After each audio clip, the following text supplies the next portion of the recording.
αύριο έχουμε και μια μουσική εκδήλωση. Την Κυριακή, εντωμεταξύ, στη 1:30 στη Χαν, θα παρουσιαστεί το πρώτο βιβλίο που συμπαραγωγής μάλλον, της ομάδας δημιουργικής γραφής της Χαν.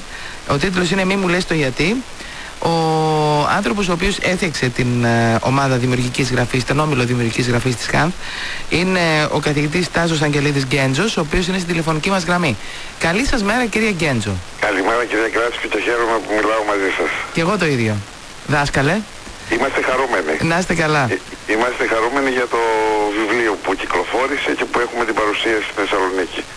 Λοιπόν, θα μας πείτε για το πώς μπορεί μία ομάδα, καταρχήν να ξεκινήσουμε τον όμιλο της δημιουργικής γραφής, ο οποίος υπάρχει εδώ και μερικά χρόνια στη Χάνθ, με διαρκώς αυξανόμενο ενδιαφέρον, με ανθρώπους που θέλουν να μάθουν πώς είναι η τέχνη της γραφής, πώς γράφει κανείς σωστά, και βέβαια το πώς καταλήγει, πώς μπορεί μια τέτοια ομάδα να συμπράξει και να φτιάξει ένα βιβλίο.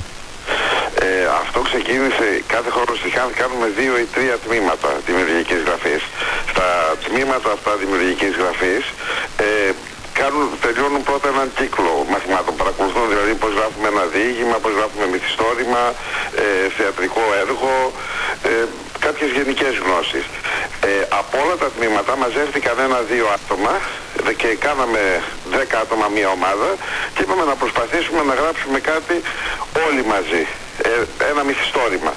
Συζητούσαμε ποιο θα είναι το θέμα του μυθιστορήματος, δοκιμάσαμε διάφορα θέματα και είπαμε να γράψουμε σε πρωτοπρόσωπη αφήγηση για να είναι πιο παραστατικός ο λόγος, και ο καθένας διάλεξε έναν ήρωα, τον οποίο δούλεψε, και συζητούσαμε την πλοκή που θα έχουν οι ήρωες μεταξύ τους. Όταν τελείωσε όλο αυτό, το καλοκαίρι, κάθισα και έκανα τις συνδέσεις στο μυθιστόρημα. Έγραψα εγώ τον βασικό ήρωα, τον Στέφανο Κουρτέση, ο οποίος αλληλεπιδρούσε με όλους και βγήκε το «Μη μου λες το γιατί». Μάλιστα. Δεν είναι τόσο απλώς το λέω, απλώς ήταν καλή συνεργασία, καλή χημεία. Θέλετε να μας πείτε από ποια ο εκδοτικό οίκο έχει εκδοθεί? Κυκλοφόρησε από τις εκδόσεις Δοδόνη, το «Μη μου λες το γιατί». Ναι.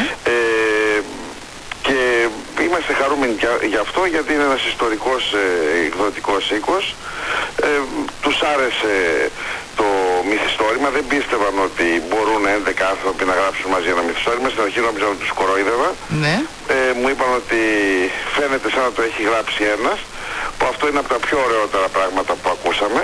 Δηλαδή ο αναγνώστης δεν θεωρεί ότι διαβάζει, επειδή το επιμελήθηκα όλο στο τέλος 11 διαφορετικούς συγγραφείς, αλλά ότι αφηγούνται 11 διαφορετικοί άνθρωποι. Μάλιστα.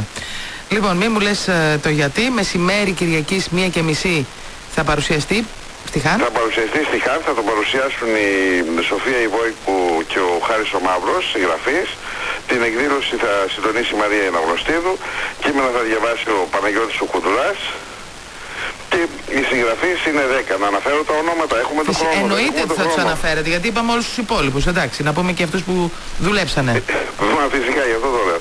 Λοιπόν, είναι ο Μάνος ο Αργυριάδης, η Άρτεμις Ευτιμιάδου, η Λένα Ιζαΐμη, η Μάγδα Ιωαννίδου, η Βυργινία Ικαλιδοπούλου, η Κατερίνα Λαζίδου, η Χρυσούλα Μελισσά Χαλικιοπούλου, η Αθηνά Παπαδοπούλου, η Αρσινόη Πασχαλίδου και η Μαρία Σιτμαλίδου.